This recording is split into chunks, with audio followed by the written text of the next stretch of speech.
Welcome to the New World Order Showcase Podcast. Your host, Jill Hart, the Coach's Alchemist. Couldn't be more excited to have you join us today.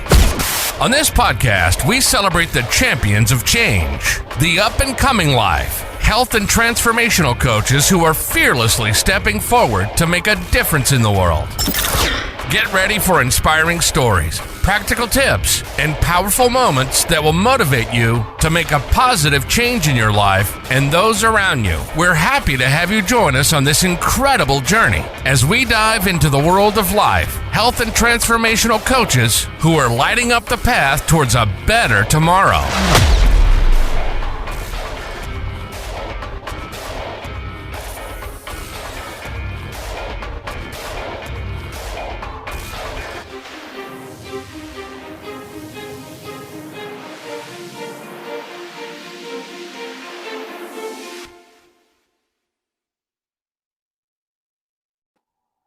Hi, and welcome to the New World Order Showcase Podcast. I'm your host, Jill Hart, and today we have with us Dr. Phyllis Quinlan. She is a certified professional coach by the International Coaching Federation and an author.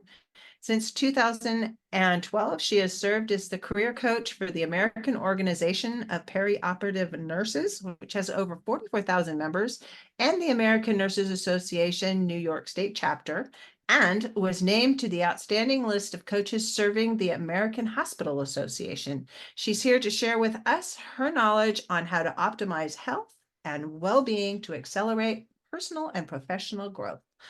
Welcome to the show, Phyllis. It's really nice to have you with us. I love being here, Jill. Thank you for the invitation. So tell us your story. How'd you get started? Why are you doing all the things? So, it's been quite the journey. And I started as a registered nurse. I actually, well, before that, I started as a psychiatric social worker.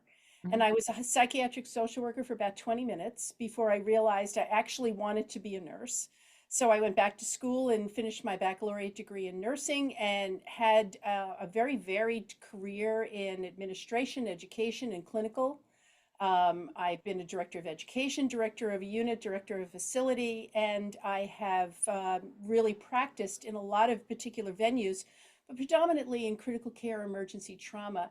And during the 90s, early 2000s, when we had managed care, I found myself in the subacute care venue because we were discharging patients from the acute care facility sicker and quicker. And those particular nurses they weren't ready for the acuity that was coming to them. So I found myself, helping to bridge that gap. But back in 1994, again with managed care, I had a little bit of an entrepreneurial itch, and I saw a gap and a need, and I saw the ability to fill that need. And I decided there was, some cross training that needed to be done, again, because of managed care. You no longer find an orderly in a hospital or a nursing assistant. You find a patient care technician or someone else, and these are many roles wrapped up into one, but that training had to happen. Nurses were no longer med-surg nurses. They were, telemetry nurses and emergency department nurses. All of the med-surg patients were going to the subacute care facilities. Someone had to train those nurses. We had a lot of money because of collective bargaining groups, and we had a lot of money from the New York State governor. We didn't have a lot of trainers. So I saw an opportunity. I created my company, and I started my company doing cross training for about the next 6 or 7 years. And I've just, I never took a business class in my life. It's been intuitive or reading and self-taught, but I celebrated my company's 30th anniversary this past January. And it's a real me, myself, and I operation. I outsource as needed, but I'm quite proud of the accomplishment. You should be. That's a big deal. It's a really big deal to go from, a social care worker to really stepping up and providing those kinds of services in a place like New York. I mean, that's If that's you can make huge. it there, right? I'm sorry, I missed that last thing you I said. said if you can make it there. Right? Yeah, you can make it anywhere, right? Isn't that how it goes? Right.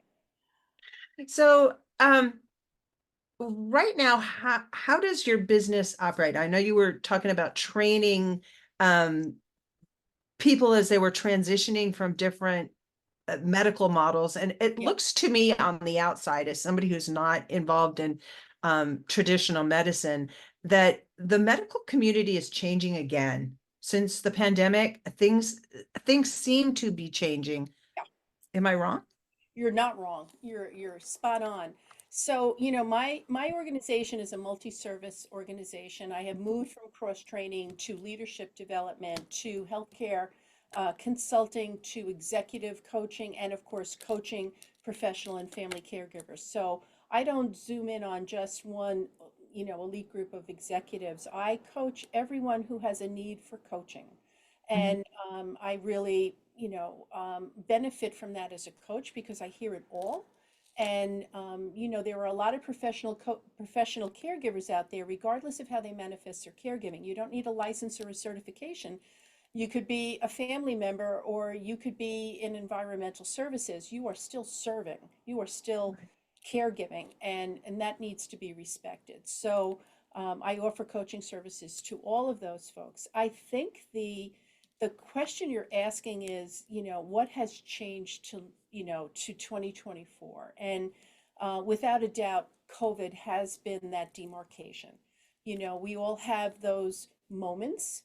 You know, for my parents, I imagine it was the Depression and World War II, you know, and then as we go forward, it might be the Korean War, the Vietnam War, the women's movement. You know, certainly for me and my age group, it was Vietnam and the women's movement that shaped my future and how I thought and how I conducted myself. And I think we're going to hear a lot of talk around, well, pre-COVID or before COVID and then post-COVID. So, what happened in healthcare after COVID? Well, let's start with what happened in healthcare during COVID because something phenomenal happened during healthcare during COVID. Granted, we had to go back to a leadership approach that I don't endorse. It's called transactional leadership. In other words, the work has to get done. Mhm. But because of the nature of the beast, and it was a pandemic, and there was no, it had to get done. We had to beat back this bug. Right. Um, you know, that was the approach that worked. It wasn't the approach I would advocate for now, but in the moment, those 2 years, that was the approach that needed to happen, and certainly that was the approach that worked.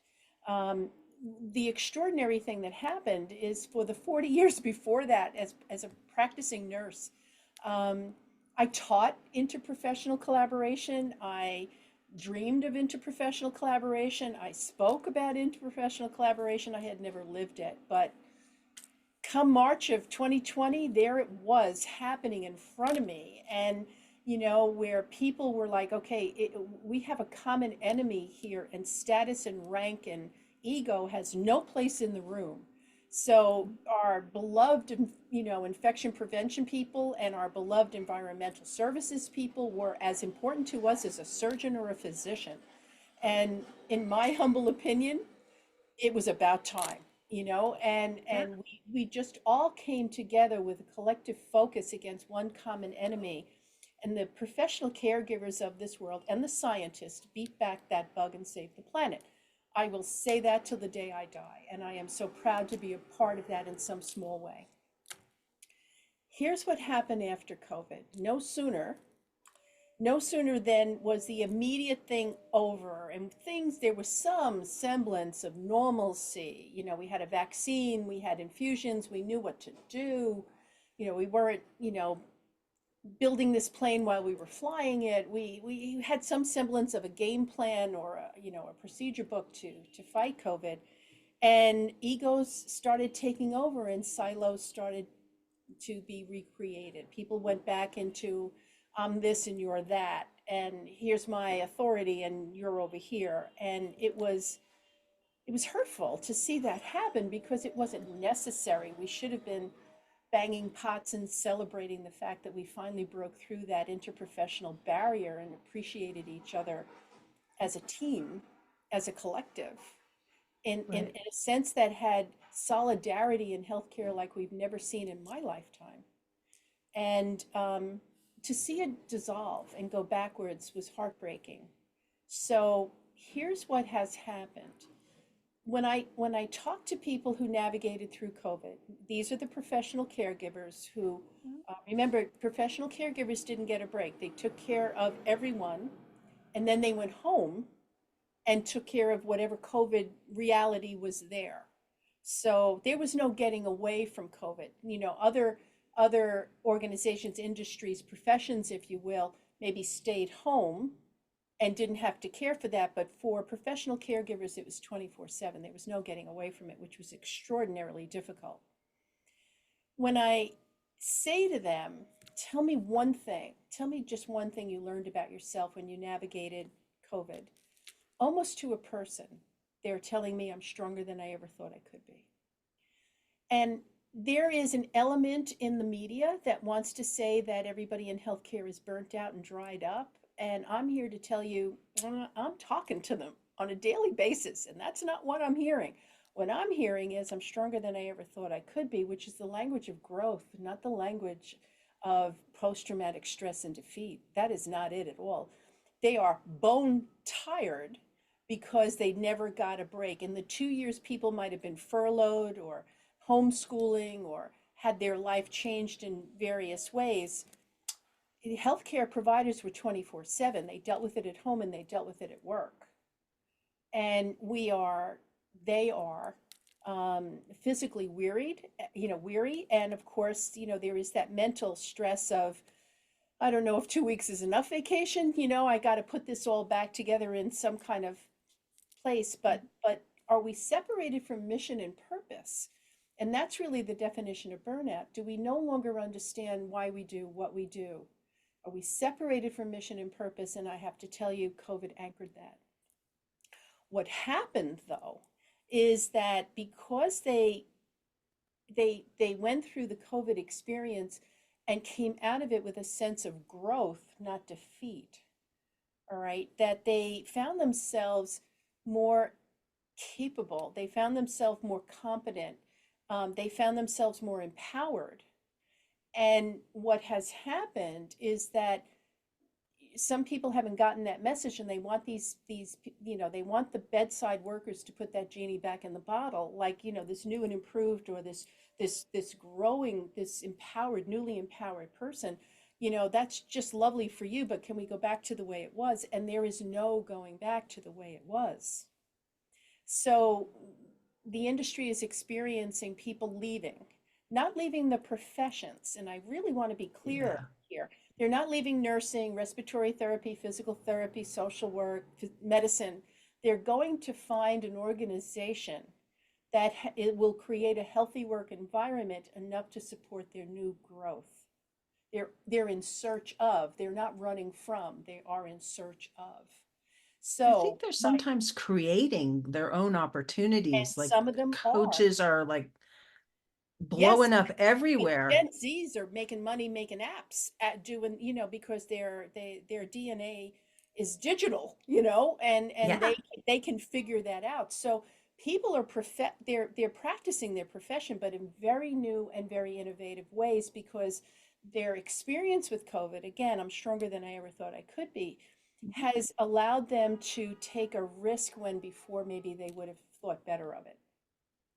So here's the leadership imperative for the 21st century within healthcare, is that you have to appreciate what the transformation your staff has gone under, and you have to elevate or level up your leadership experience, your leadership style, your leadership approach to match that, or you're going to bleed talent, clinical talent. Organizations have to understand that their leaders have gone through this transformational experience as well, and they have to level up the organizations in order to meet the newly experienced or newly growing leader, or they will bleed talent from a leadership level, which is a catastrophe to any organization.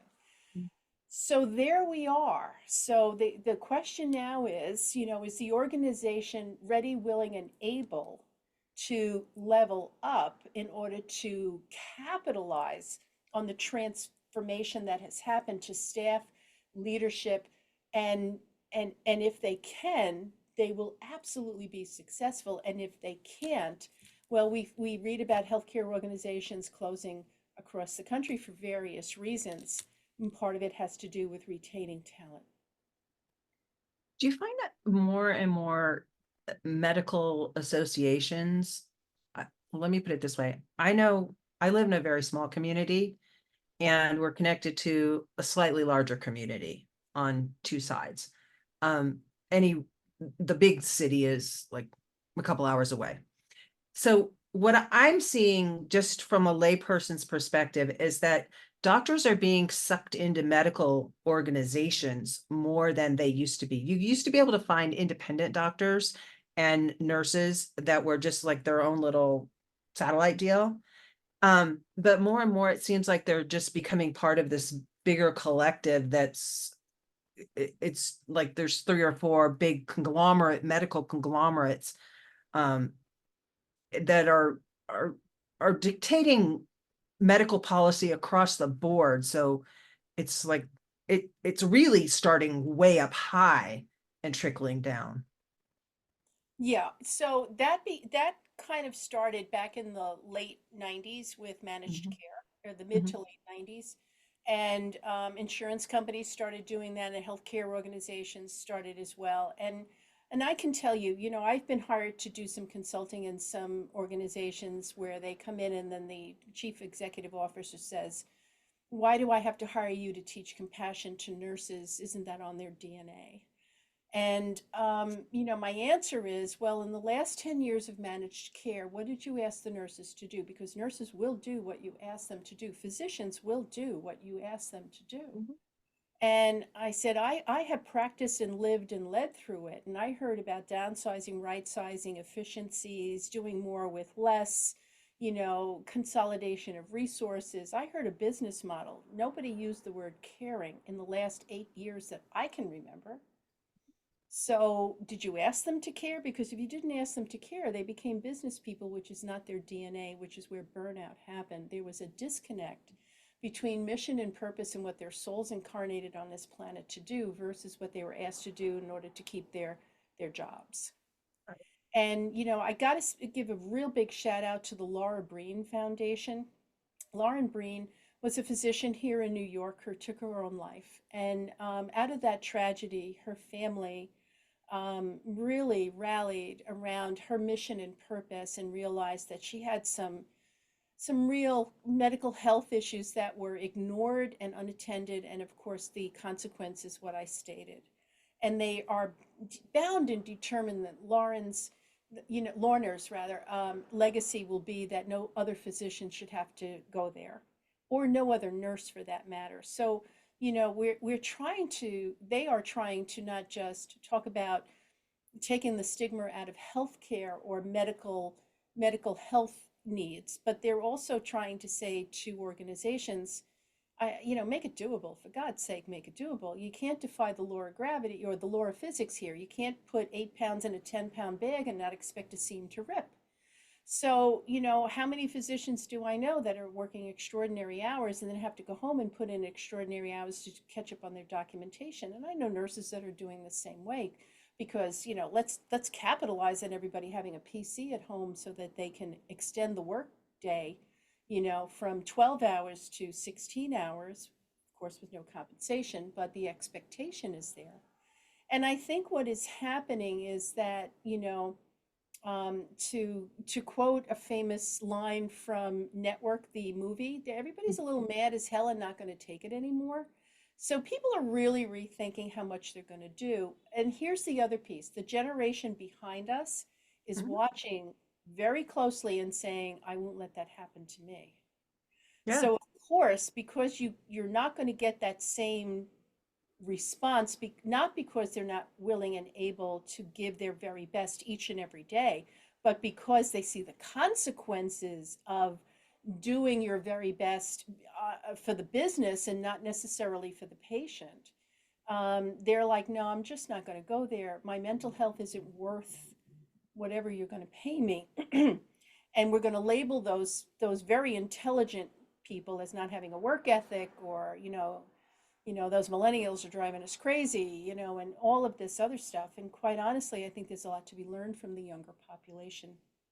As I could far not as, agree more. yeah, They, as far as, just making sure we just make everything equitable, and we respect the laws of physics. You cannot put 5 pounds in a 10-pound bag and not expect something to give. So yeah, if you're an organization that's ready to embrace this, you're going to thrive. If you're an organization that's trying to, cling to the status quo, you're going to have issues.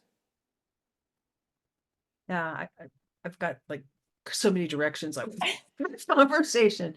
We can start with the younger generation, and I have kids on both ends. I have a 42-year-old daughter and a 20-year-old daughter.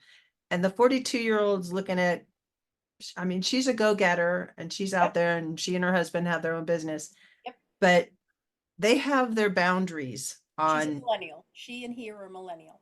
yeah. Well, I have a Gen Xer also Okay. who's like, no, I'm gonna be a baker. It's what I like doing. I'm not going to college. I'm not interested in it. Yep.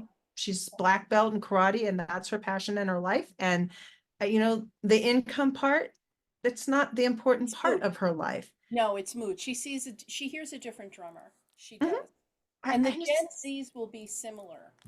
I've been waiting for Gen Zs all my life. I'm an old hippie from the mhm, 50s and the 60s. So, I look at the Gen Zs, and I see their passion for issues, climate, gun mhm. control, equity, diversity, inclusion. And I'm like, I've And been not waiting for you for stuff. 50 years.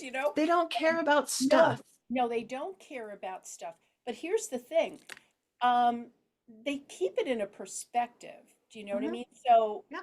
I'm not allergic to hustling if I have to hustle. In other words, if I have to, devote 2 weeks to or whatever it takes to build an app, well, then I'm going to do that. So I am generating income and not going to be living in my parents' attic, kind of. Right. I'm just going to do it differently. And I think this is finally the generation who understands that different and wrong are not synonyms. Yeah. That we've been battling that for the better part of 25 years, that, well, they're doing it different and that makes it wrong. No, no, it makes It it just different. makes it different. Makes it different. Yeah. And different is good. We need different because what has always been doesn't, different comes about because what was we were doing before wasn't working for Well, the it's healthy to majority of the question. people. It's healthy to question from time to time. I'm not saying throw the baby out with the bathwater, but Oh, I mean, if you can build a better mousetrap, it's healthy to question. yeah. And let's face it, the digital age is not on my DNA. I am wedded to paper and pencil. I have had to hire 12-year-olds to help me with the digital things I need to know, being on all the social platforms that I'm at. I've hired the appropriate young people to help me with that. And Mhm. I do my best to keep up, but I have that classic panic when it goes from Windows 7 to Windows 10. I break out into a cold sweat because, oh my God, am I going to be able to master this? And my whole family laughs at me and says, of course you are. But that's my generation. Their generation is very different. There's a faith in what is, and there's a faith in themselves that is unparalleled in my experience. And there's what I love about the Gen Zs is their willingness to get involved, their Mhm. willingness to run for government, their willingness to get out the vote and vote, because X's and Y's, or X's and millennials, the big complaint we had was that they never voted. They're willing to take a piece of ownership and accountability and put their money where their mouth is, and I can work with that person till hell freezes over. Yeah. It's just really rewarding for me to work with those folks. I get excited when I watch them. I get excited when I see them on YouTube, or you know Facebook, or TikTok, They're what is it, energizing. Twitter. They're exciting. They're Mhm. just exciting. And it just revives younger former days in myself, where people get involved and it matters that people are getting involved. They see that it matters. But to get back to leadership, I think that, some of the leaders, especially my generation, are a little bit younger. And some leaders that respectfully are not clinicians. They don't Mhm. speak healthcare, they speak business. Have to broaden themselves a little bit more to understand the heart and soul of a professional caregiver, and that we're not stupid. We probably have a good deal of MBAs behind, after our name. We understand the business of the industry, but you cannot solely talk about business without feeding the soul of someone who's doing something that they were incarnated into this world to do. And if you try to separate that professional caregiver from, and the business person, then you wind up with, well, I guess we have to teach them empathy and compassion. No, that if you're there, that is a real action plan about something that went really wrong. If you have to redose your people about empathy and compassion, boy, have you messed up. And I hope you will redose, and I hope you will try to get people back, but you've put the finance or the business of healthcare ahead of the practice of healthcare, and your patients will suffer for that. And patients will find other alternatives, you know, they, Patients will feel it.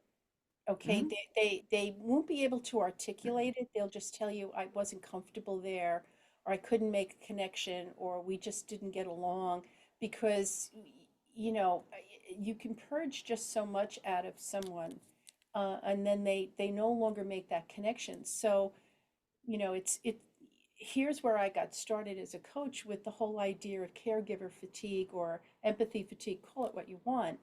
But it was a real detachment from mission and purpose, because there was so much emphasis on business, business, business, downsizing, right sizing, whatever the case may be.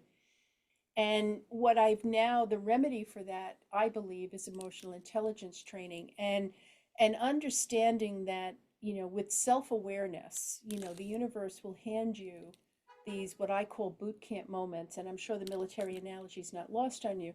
This is a moment, where whatever you didn't want to happen happened, or whatever you wanted to happen didn't happen. But either way, you're miserable. And the universe offers you this opportunity to find out where you're strong, or to find out where you still need to do some work. And if you accept that boot camp moment and you chew some glass around habitual behaviors that are no longer serving you, and you find the strength and the heart inside of you Mhm. to challenge yourself to let go of what was, because it got you here, but it's not going to get you there. And you find that courage, well, then what happens is that you make this connection with just how hard it is to be a human being in the 21st century, let alone a healthcare provider in the 21st century, let alone a human in the 21st century. And it you recognize the struggle. That then creates an awareness in you about struggle, so that you can look at a stranger and you can see that they're struggling. And you could go up to them and say, I don't know what you're dealing with, but I know struggle when I see it, and I'm here for you. Or I just want you to know, hang on, because it'll be better tomorrow, or whatever you want to say to that person. But here's where authentic leadership lies. It lies in the ability to be human, and not necessarily a leader for power's sake. It lies in the ability to, as I, this self-awareness struggle that we have, that are akin to chewing on glass. You know how wonderful that must feel. Where you realize, as a competent, accomplished adult, you're not quite there yet. That's tough to swallow. But if you can navigate it well, that empathy and that appreciation for just how hard it is to be in the 21st century, you can then go to your staff and you can see their struggle. You could, and in saying to someone, I don't know what you're dealing with, but I'm here for you, because you've had your own struggle, you are therefore that much more authentic and reliable, which is the foundation of building a relationship, which is the foundation of building trust, which is the essence of leadership. So it's the dealing with the emotional intelligence and doing the hard work as a leader that answers the question, what makes you think anybody would want to follow you? What about you? What about you tells me that anybody would want to follow you? And I don't want to hear about your academic preparation and your certifications. And I want to hear about you as a person. And that's The what skill changed of after leading from COVID. behind. That's right. That's what changed after COVID. I could care if you went to Harvard or City College, or I really could care. I want to feel the person. And if I feel as though you're relatable and authentic, I will follow you anywhere you want me to go, because it's not power, it's influence. And with Yes. influence, the following is the following is what do I want to say? People choose to follow. They're not following because their job depends upon it, or whatever the case may be. There's an authenticity to the following. So when you have a leader who understands that, and staff who sees it and follows voluntarily, It you have an expands unstoppable time. organization. It expands time for the people that are involved, because it gives them an opportunity to be themselves and not, it takes time in your head, if nowhere else, to try to conform to whatever standard you think you need to conform to make your boss happy. Yeah. Even though your boss doesn't really have any standards of his own or her own. Well, Um, they're going to preach the company line, yeah. but Yeah. here's the thing. If you're looking to connect with the younger generation, and over 30% of the population today is Gen Z, all right, and most people in the healthcare organizations identify as millennials. If you're going to appeal to these folks, it's going to be they see you as authentic and relatable. They could give a hoot what school you got your master's degree from. If they're not feeling it, it ain't going to matter. You know what I mean? Like it's just not going to land. And you can talk, and they're going to go, yeah, I'm going this way. But when And it makes it worse for you as a and these leader. folks, they have the ability to see right through this. And then we say, well, they don't have a work ethic, and we want to rationalize this reaction. And I'm just trying to get leadership across the country to understand we have to level up. There is some personal work that needs to be done. You know how to do your job. I hire you knowing you know how to do your job. What we now have to hire for is character, humanity. Those are the things. I don't, if you're the world's greatest, whatever. If you're not an authentic human person who has authenticity and a sense of humanness and character, then I can't see a place for you within my organization. And we have to go there if we're going to go forward. Oh, I couldn't agree more. So how do people work with you if they are interested in hiring you, either like individuals or organizations? Well, it's very easy to reach me on LinkedIn. If you go to Phyllis Quinlan on LinkedIn, and then, ask, follow me or connect with me, but message me right away. I'm very responsive because I'm on LinkedIn every day. And the other way is really to reach out to me on my website, which is MFW Consultants, Michael Frank William, MFWconsultants.com, or email me at mfwconsultants@gmail.com, and I will return that around within 48 hours. That's awesome. So what's the one thing that you hope the audience takes away from our conversation today?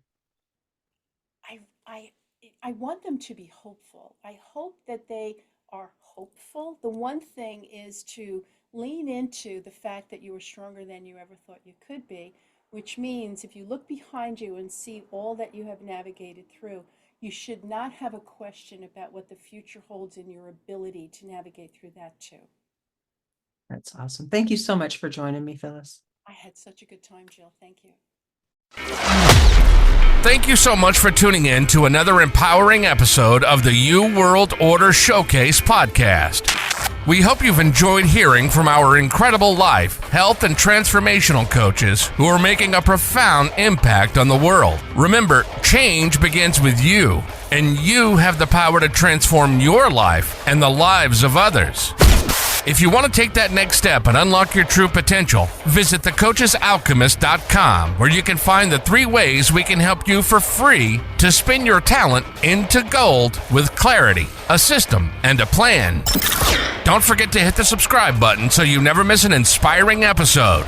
And if you enjoyed today's show, we'd greatly appreciate it if you could leave us a review on your favorite podcast platform. Your feedback means the world to us and helps us reach more people with our positive message. Stay connected with us on social media for updates, behind-the-scenes content, and upcoming guest announcements. You can find us on Facebook at the U World Order or simply visit thecoachesalchemist.com.